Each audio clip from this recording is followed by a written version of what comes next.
Soyez les bienvenus sur Al24 pour votre édition spéciale Afrique qui est à la une ce soir. L'UA chapitre de fin, ce sont les Comores qui prennent la présidence de l'Union. À quoi s'attendent justement des directions et des décisions prises pour l'archipel dans le futur, pour l'ensemble du continent? Élément de réponse dès l'entame.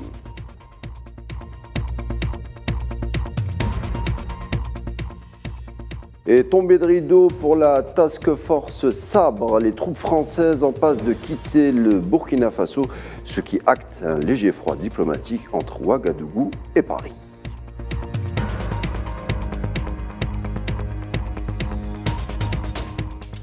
Et puis en toute fin, il sera question des BRICS. Le Parlement égyptien a donné son approbation pour accélérer l'adhésion du pays au groupe. L'Algérie, elle, a engagé également une procédure. On fera le parallèle entre les deux pays en toute fin.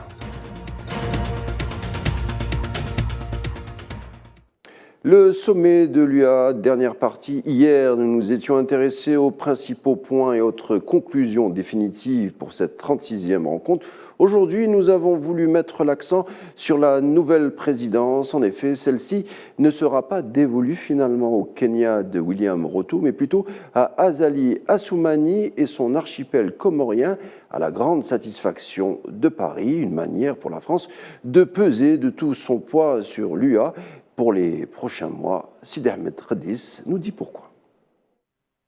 Un petit parmi les grands. Les Comores et ses moins d'1 million d'habitants se retrouvent aux commandes de l'Union africaine. Azali Assoumani à la tête d'un pays insulaire au poids diplomatique limité qui détient néanmoins un niveau de responsabilité continentale. D'ailleurs, nombreux diplomates se questionnent à propos de la capacité du petit pays de mener à bien cette mission. Une question finalement qui en cacherait une autre. Puisqu'au départ, c'est le Kenya, géant de l'Afrique de l'Est, qui devait jouer le premier rôle. Nairobi finira par se retirer après une série de tractations et surtout le jeu en coulisses de la France. Paris a abattu ses cartes qu'elle détient auprès de certains dirigeants africains pour freiner les ambitions du fraîchement élu président du Kenya, William Ruto, et permettra à l'archipel de tirer les marrons du feu. Or, pourquoi une présidence comorienne intéresserait-il la France ? Au-delà d'une proximité entre les deux territoires, en témoignent les nombreux déplacements d'Azali Assoumani vers Paris. Reçu 5 fois à l'Élysée en l'espace de 3 ans, la présidence d'un allié de la France au sommet de l'UA lui permettrait de contrôler de nombreux dossiers brûlants, comme le Sahel ou le Mali pour ne citer que.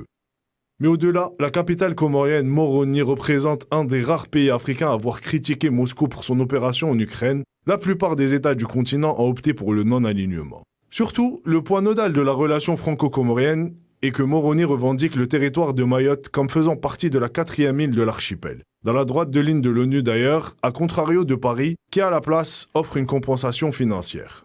L'île au parfum se trouve être à la fois le département français le plus pauvre et celui confronté à la crise migratoire la plus aiguë. Les Comores jouent de son côté au chantage migratoire, n'hésitant pas à utiliser cette carte pour maintenir un rapport de force avec Paris. Ces dernières années, Moroni a parfois refusé d'accueillir les personnes en provenance de Mayotte reconduites à ses frontières. Pour brosser Moroni dans le sens du poil également, Paris a promis un investissement de 150 millions d'euros dans l'archipel. Encore le 36e sommet de la rencontre africaine à Addis Abeba, où l'UA et la CEDEAO en léger désaccord. Cette dernière a décidé de maintenir ses sanctions contre le Mali, la Guinée et le Burkina Faso. De son côté, le président de la commission de l'UA, Moussa Faki Mahamat, montre ses scepticismes quant à l'efficacité de ces mêmes sanctions, même si les 3 pays ont envoyé des délégations à Addis Abeba pour plaider la levée de leur suspension. Mais cette démarche semble ne pas avoir abouti.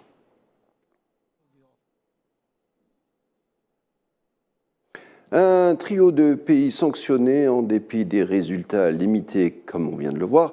3 pays que sont le Burkina Faso, la Guinée et le Mali, tous en délicatesse avec Paris, avec la CEDEAO, le syllogisme est vite fait, mais 3 pays qui évoquent ouvertement de former une fédération. Et on a interrogé le politologue Aziz Salmon Fall, si celle-ci devait devenir réalité, quels seraient justement les changements dans la région sahélienne. On l'écoute.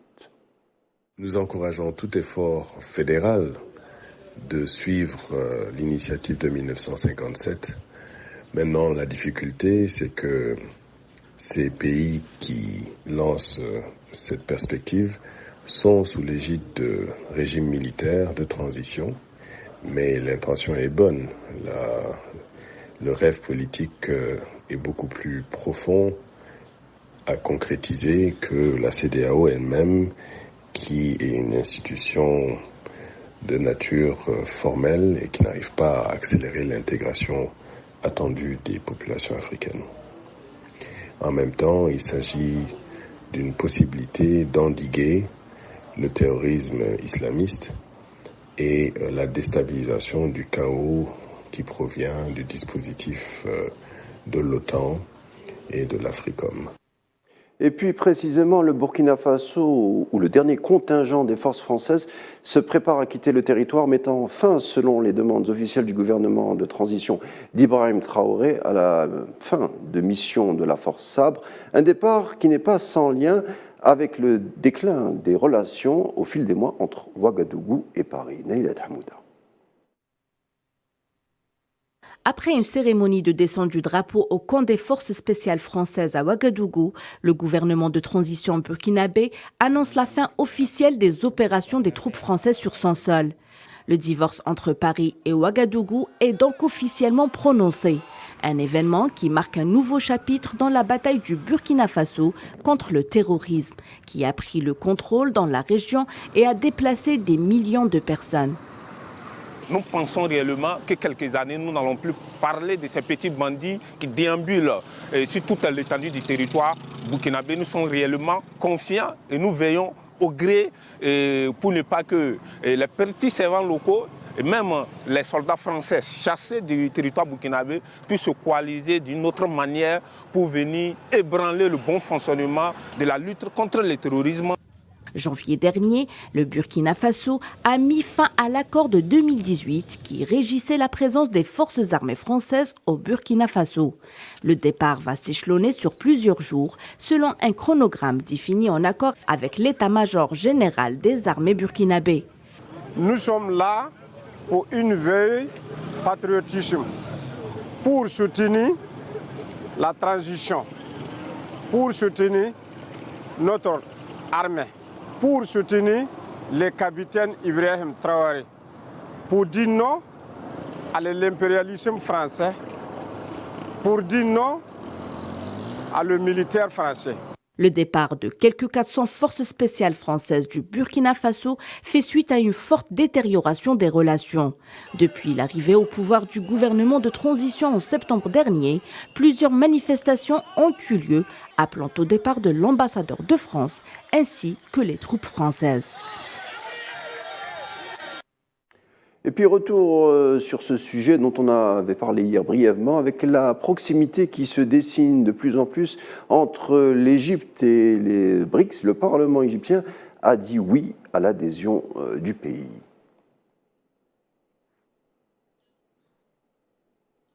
Et c'est une étape de plus pour l'Égypte, puisque cette fois-ci, c'est le Parlement au Caire qui donne son approbation, comme je viens de le dire. Le pays du Nil l'enquête d'une logique économique qui pourrait optimiser sa sortie de la crise, comme nous l'explique l'économiste et spécialiste des questions stratégiques, Jacques Sapir. Le Parlement égyptien a donné son accord pour que l'Égypte intègre en fait la banque des BRICS, ce qui constitue en fait un premier pas dans une adhésion complète aux BRICS. Et on voit bien que là, il y a une dimension qui est essentiellement financière et je pense qu'elle va porter sur la question des investissements. Ces accords d'investissement sont conçus en fait pour faciliter les investissements entre les pays des BRICS. L'accord va porter sur l'harmonisation des législations réciproques concernant l'investissement direct étranger et probablement des accords liant les monnaies de ces pays d'une certaine manière, c'est-à-dire évitant des fluctuations qui soient par trop erratiques. Ces investissements directs étrangers, on le sait, sont générateurs d'emplois, générateurs de développement économique. Un groupe des BRICS pour contrebalancer des mesures occidentales jugées parfois trop contraignantes. L'Égypte choisit le mode multipolaire prôné par les BRICS. Et qu'en est-il justement de l'Algérie? Jacques Sapir nous fait justement le parallèle entre les deux pays. On l'écoute. Il est clair que l'Algérie a tout intérêt à développer ces relations avec les BRICS, voire à intégrer les BRICS. De ce point de vue-là, ça fait déjà quelque temps qu'on en parle, hein, si vous voulez. Ça fait grosso modo 1 an et demi que je vois circuler pour ma part des textes parlant d'une possible adhésion de l'Algérie aux BRICS. Sur ce point, il est clair que l'Égypte est allée plus vite que l'Algérie, probablement pour des raisons politiques, mais d'une certaine manière, je pense qu'il est très intéressant pour l'Algérie de bien observer ce qui va se passer avec l'Égypte, car cela pourra, d'une certaine manière, faciliter son intégration à terme dans les BRICS. Voilà, ça sera tout pour notre rendez-vous avec l'information africaine du jour. Merci de l'avoir suivi. Tout de suite, la météo et je vous dis à demain.